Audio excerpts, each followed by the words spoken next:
Maghreb Orient Express, bienvenue à tous au programme aujourd'hui dans MOE, un parfum de mélancolie. Alger, Beyrouth, Tunis, trois capitales où le quotidien rime le plus souvent avec incertitude, des villes sources aussi d'inspiration pour toute une nouvelle génération. Trois personnalités aujourd'hui sur le plateau de MOE sur TV5 Monde. L'artiste libanais Ali Chéri, merci d'être avec nous. Vous êtes donc artiste, auteur du court-métrage The Disquiet, l'intranquille. C'est en compétition en décembre prochain au Festival international du film de Dubaï. Samir Toumi, chroniqueur à la revue L'Impossible. Vous publiez votre premier livre, Alger le cri. C'est le titre donc de votre premier ouvrage et c'est paru aux éditions Barzac. Cécile Oumani est également avec nous aujourd'hui. Merci d'avoir accepté notre invitation. Vous êtes poète, romancière, Tunisie, carnet d'incertitude. C'est aux éditions Elisade et un petit clin d'œil d'ailleurs aux deux éditions, Elisade édition tunisienne, Barzac édition algérienne. Et les deux, vous me le disiez il y a quelques instants, se connaissent et s'apprécient. Samir Toumi, sans plus attendre, un passage de votre livre. De ma terrasse, je vois Alger comme mon reflet, complexe, impénétrable, moi éclaté, choc culturel, choc du relief. Alger est belle et nauséabonde tout à la fois. Tout simplement, pourquoi ce cri, Samir Toumi? Pourquoi ce cri? Mon livre est autour de la parole. Je pense que dans ma ville, la parole n'est pas quelque chose de simple. Et voilà, j'établis un parallèle entre mon parcours et le fait que j'appartiens à ce lieu. Et en observant ce lieu, je me rends compte que voilà, je fonctionne un peu comme... Enfin, je suis le résultat d'une histoire, d'un relief, d'une région. Et cette région-là se caractérise pour moi beaucoup par la difficulté à trouver les mots, à trouver la parole, à trouver l'expression. Pour dire quoi? Pour raconter justement cette difficulté du quotidien? Oui, pour raconter, oui, parce que au-delà de la difficulté du quotidien, c'est la difficulté à trouver sa place. À exister dans une société. À exister, oui, à exister, à interagir avec les autres, à s'exprimer. On n'est pas forcément dans l'apprentissage de ça, à la fois dans son histoire personnelle, mais aussi dans les systèmes dans lesquels nous vivons. Cécile Oumani, finalement, cette attraction, cette répulsion, on la retrouve aussi dans votre livre. Hein. C'est des expériences qui se ressemblent par certains côtés. C'est en pleine révolution tunisienne, un processus, on le sait, qui est long. En quoi est-ce que cet événement, cette révolution tunisienne a constitué pour vous une onde de choc, finalement, qui aussi vous pousse à ce cri? Alors c'est venu de façon tout à fait inouïe, inattendue. C'est presque une banalité que de le dire aujourd'hui. Et moi, ça a fait voler en éclats toute ma manière d'écrire. Je ne pouvais absolument plus me replier dans l'imaginaire d'un roman avec des personnages, de la fiction. Hein, la réalité était plus étrange que la fiction. Et c'était la fiction qui m'appelait à chaque heure de la journée ou de la nuit. Hein. Je pense qu'on a tous vécu cette période comme ça, jour et nuit, devant Internet. Alors, 26 février 2013, écrivez-vous, joyeux chahut du Harlem Shake lancé contre eux d'absurdes vieilles barbes et consorts de tous âges. Des lycéens fustigent le nouvel ordre moral, entreaperçu à l'horizon de la révolution qui s'éloigne. Mais vous dites aussi, aujourd'hui encore, un autre monde est en train de s'écrire malgré tout. Malgré la difficulté. Est-ce que vous êtes retourné récemment en Tunisie? Vous apercevez un espoir en ce moment ou une forme de relâchement? Écoutez, pas plus tard que ce matin, j'étais en conversation avec des personnes très proches au téléphone et la situation économique est absolument catastrophique. Les gens n'ont plus le moral. Il y a des cinéastes qui ont été arrêtés il y a une huitaine de jours. Donc même, il y a des entraves à la création, il y a des entraves à l'expression, hein, alors que les premiers mois de la Révolution, on a vraiment vécu ça comme l'ouverture de nouvelles perspectives. Hein. Mais en même temps, je ne voudrais quand même pas clore sur une note totalement négative. Moi, je suis pleine d'admiration pour la mobilisation de la société civile tunisienne qui ne lâche pas, qui suit tout avec attention, minute par minute. Et ça me donne espoir dans un contexte qui est quand même pas facile. Ali Chéri, avant de découvrir votre œuvre, peut-être vous aussi un mot, si un jour vous prenez la plume, peut-être que vous pourriez aussi faire ce travail finalement, un travail aussi sur soi, sur ce rapport à la ville, à une ville qu'on aime, mais aussi une ville que parfois on est amené à détester aussi.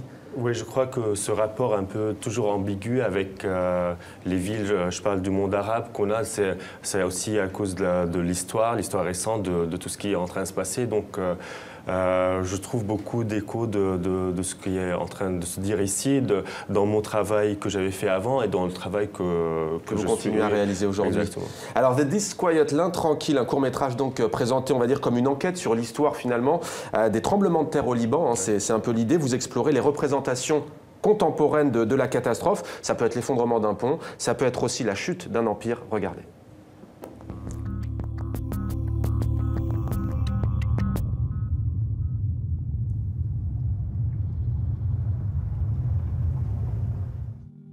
لبنان بتخترقه 3 فوالق أساسية. فالق اليموني بيمر بسلسلة جبال لبنان الغربية بيتحرك مرة كل 800 ل 1000 سنة تقريباً. آخر مرة تحرك كانت سنة 1202. قرب موعده. منه بيتفرع فالق الروم. لما تحرك سنة 1956 صارت هزة شحيم. اعتبرها العلماء هزة متوسطة 6 درجات. بس أضراره كانت أكبر من حجمه لأنه المدن والضيعة بلبنان مش مجهزة. فالق سرغايا بيمر بالسلسلة الشرقية وبيفصل بين لبنان وسوريا مرة كل 2000 سنة ليتحرك. فالق جبل لبنان ماسك لبنان ببره وبحره حركته قريبة. بينفصل من الشمال عن فالق اليموني بيمر بطرابلس بيطلع منها على البحر وبيكمل قدام كل مدن الساحل. حركته ممكن تؤدي لتسونامي بس خطره الأساسي بدمار المدن الساحلية. Ali Chéri, c'était votre voix en arabe. On a le sentiment que vos œuvres, elles sont toujours aussi tourmentées, qu'elles reflètent aussi votre histoire, celle de vos ancêtres. Quel est le message de ce court-métrage ? Quand j'ai voulu travailler d'abord sur ce qui se passait dans le monde arabe, avec les soulèvements dans plusieurs pays, la situation politique au Liban, mais dans la région. Et avec l'idée, c'était comment on peut travailler sur quelque chose qui est toujours en cours, on n'a pas assez de recul, assez de distance critique pour pouvoir avoir un discours sur ce qui se passe. Donc j'ai voulu faire un peu un geste diagonal quelque part, de me référer à la science, ce que la science nous dit sur cette région, sur les dangers d'une catastrophe qui pourrait advenir, d'une destruction totale de toute la région. Donc c'est sans vouloir quelque part faire une métaphore de politique sur ce qui se passe, mais en même temps, ça ouvre à une lecture géopolitique du Liban, de la région, de tout le monde arabe, je crois. L'Algérie a connu aussi des tremblements de terre, des inondations, une guerre civile finalement comme au Liban. Quand vous voyez ce court-métrage, vous voyez regarder attentivement, comment vous l'accueillez ? Moi, j'ai été bouleversé par le travail de Ali Chéri. Parce que j'ai retrouvé mon texte à travers tout le travail qu'il a fait, pas uniquement sur le court-métrage. D'ailleurs, j'engage les téléspectateurs à découvrir les autres facettes de son travail. Et je me suis fait, la première réflexion que je me suis faite, ça a été de dire que Ali aurait pu être algérien. C'est-à-dire que tout ce travail sur les séismes, nous, ça nous parle. On a eu Boumerdès en 2003. Tout le travail qu'il a fait sur la peau, tout le travail qu'il a fait sur l'immolation. Moi aussi, je parle beaucoup d'immolation et de peau aussi. Et la peau comme barrière, finalement, à toutes ces agressions extérieures. C'est l'ultime barrière, c'est la dernière barrière. Physique. Il ne faut pas oublier que lorsque nous avons connu donc, le terrorisme, les corps étaient découpés en morceaux. C'est-à-dire que la dernière protection de l'être humain était détruite, coupée et autres. Et en même temps, c'est ça la transformation. C'est-à-dire que dans nos pays, et c'est ce que disait Cécile tout à l'heure, c'est qu'il y a cette vitalité incroyable que l'on vit au quotidien. Alors c'est vrai que le quotidien est incertain, il y a des failles, la terre tremble, on cherche la parole, on crie, mais ce qui frappe, c'est ce mouvement et cette vitalité, d'ailleurs que vous essayez de rendre dans cette émission, et qui est une vitalité qu'on retrouve en Tunisie, qu'on retrouve au Liban. Alors Cécile Omani, vous disiez la révolution tunisienne a changé ma manière d'écrire. Est-ce que vous vous faites à titre personnel un reproche en disant j'ai peut-être pas vu cette faille, ce qui a la géologie une faille, est-ce que j'ai découvert la secousse un peu trop tard et je ne connaissais pas finalement cette société tunisienne qui était bouillonnante, qui en avait marre de l'arbitraire, de l'injustice? Ça a été une découverte que j'ai voulu vivre minute par minute et des fragments. J'écris par fragments. Je parlais de voler en éclats. Mon écriture a volé en éclats. Elle a donné des fragments. Et bon, ça a révolutionné. Ça a ouvert d'autres perspectives. Oui, je crois que je n'écrirai plus de la même façon après cette révolution qui a bouleversé nos relations les uns avec les autres. Hein, je crois qu'on n'a pas fini d'explorer ce que cette révolution a changé. Samir Toumi, comment vous prenez la plume finalement pour si on peut dire, mieux vivre finalement son quotidien, mieux se connaître? Certains ne prennent pas la plume. Comment toute une partie de la jeunesse algérienne s'exprime, écrit la parole dont vous parliez? Parce que finalement, c'est aussi l'objet de votre livre, c'est que faire? Alger aujourd'hui, c'est une ville de... Alors je vais parler d'Alger parce que l'Algérie est un territoire immense et voilà, moi je vis à Alger, donc je vais parler d'Alger. Alger est une ville avec son agglomération de 7 millions d'habitants. Aujourd'hui, donc les jeunes sont un peu organisés en tribus, c'est-à-dire qu'il y a des tribus urbaines qui ont une manière de s'exprimer qui va être très très différente. Si je prends l'exemple, alors en off on a parlé du foot, il y a la musique, il y a le houma, le quartier qui est extrêmement important pour toutes ces personnes-là. Il y a les rêves d'évasion qui sont extrêmement importants. On peut passer des heures à parler de la nuit, des possibilités d'avoir un visa et autres. Et puis, il y a aussi tous ces jeunes qui essayent, et cette génération qui a 20-25 ans, qui essayent de s'exprimer artistiquement. Et là, c'est extrêmement intéressant parce que ce qu'on constate en Algérie, c'est déjà leur envie de s'exprimer à travers des circuits alternatifs. Ça, c'est quelque chose qui est très, très fort. Et c'est également leur rapport à l'exploitation de leurs œuvres. Là aussi, il y a des choses qui se passent, qui sont intéressantes là-dedans. Donc, alors, Internet aussi a une place fondamentale dans les communications entre les personnes. Les réseaux sociaux sont un peu le moyen actuel de pouvoir créer des liens et communiquer. Donc, c'est les chats, c'est Facebook, c'est Skype, c'est voilà. Ali Chéri, au Liban, on retrouve, vous compariez tout à l'heure tous les deux Beyrouth et Alger. Vous disiez Ali Chéri pourrait être algérien finalement. Ali, cette jeunesse au Liban, qui est aussi parfois désenchantée, comment fait-elle? On entend parfois, à tort ou à raison, qu'il y a une nuit une festive à Beyrouth. Est-ce que ce qui n'existe peut-être pas à Alger, dites-moi si je me trompe, Samir Toumi, est-ce qu'au Liban, au moins, ça existe? Est-ce que ça peut être un exutoire finalement? Oui, malgré que c'est devenu un peu les clichés de toujours comparer la vie nocturne de Beyrouth avec tout ce qui se passe pendant la journée, la violence et tout. C'est des clichés, mais aussi c'est vrai quelque part, je crois que les Libanais ont développé des manières de survie. De se retrouver entre groupes aussi, peut-être aussi, c'est aussi et c'est au fait, c'est les périodes où ça va le pire, et c'est là où les gens sont le plus excités à sortir, à faire la fête, à être dans l'excès, quelque part. Je crois que c'est des moyens de survie, c'est ce qu'on peut faire, en tout cas. Alors on va regarder une autre partie de votre travail. Alors nous sommes le 22 juillet 1987 en Syrie. L'ancien président Hafez el-Assad, le père de l'actuel dirigeant syrien Bachar el-Assad, communique avec l'astronaute syrien Mohamed Faris qui participe au vol russe Soyouz à titre d'expérimentateur. C'est la dernière fois qu'un astronaute arabe s'est envolé dans l'espace. On va regarder un extrait, c'est assez surréaliste. ماذا ترى وأنت على هذا الارتفاع الكبير عن الأرض؟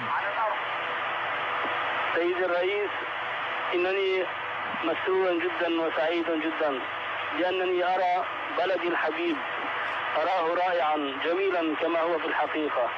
إني أرى سواحله الجميلة الرائعة، إنني أرى جباله الخضراء الجميلة وأرى سهوله، أرى جبل الشيخ شامخا وجولاننا الحبيب. إني أرى كل بقعة فيه رائعة جميلة.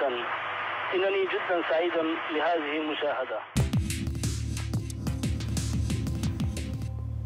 Et voilà, Pipe Dreams, ça sera présenté à la Tate Moderne de Londres en novembre prochain. Ali Chéri, comment est-ce que vous avez retrouvé ce document historique? En fait, j'avais lu dans un article qui parlait de cet astronaute, cosmonaute Mohamed Fares, que je ne connaissais pas, je n'avais jamais entendu parler. Donc j'ai été chercher des images. Au fait, les images existent. Il y a eu même un reportage de BBC qui a été fait sur lui, sur tout le vol, son arrivée en Syrie, reçu en héros. Et donc j'avais ces images même avant le début du soulèvement en Syrie, que je ne savais pas trop qu'est-ce que je pouvais en faire. Avec le début de la révolution syrienne, je trouvais que c'était le moment de ressortir ces images d'archives. C'était aussi une manière de parler du présent en montrant des images qui reviennent à il y a 30 ans. C'est-à-dire le rapport d'un dirigeant, comment même quand on est dans l'espace... Exactement, c'est parce que dans ces 5 minutes de conversation téléphonique, il y a beaucoup qui se joue, la manière dont ils s'adressent l'un à l'autre, le cosmonaute qui décrit la Syrie un peu le texte que, comme nous, on apprend tous dans le pays arabe, dans nos livres d'école, pour décrire le pays. Donc, ce discours déjà formaté exactement. Mais en même temps, il y a plus que ça, parce que je fais un parallèle entre ces images-là et une image où on voit la statue de Hafez el-Assad qui était en train d'être enlevée.